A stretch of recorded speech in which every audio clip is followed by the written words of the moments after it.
Good morning, boys and girls. What we're going to do today is we're going to look at partitioning a shape into equal parts. Partition means to separate a whole into equal parts. So this square is a whole. Okay, it is not separated into any parts. There's no lines through the middle of it that separate it into any parts. So this is considered a whole. Okay, same square shape.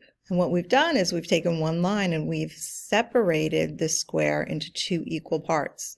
So this shows 1/2. We say this is divided into 1/2 or a half.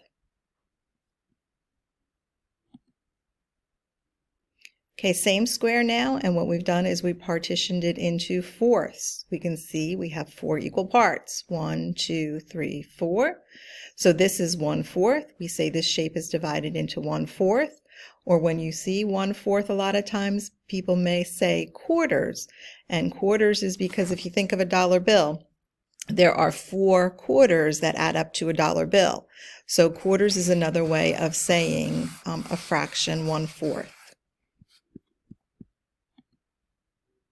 And then finally we have the same square shape, and this is divided into 3 equal parts. We say this shape is divided into 1/3 or thirds. Okay, the key with fractions is that our shapes have to be divided equally into equal parts.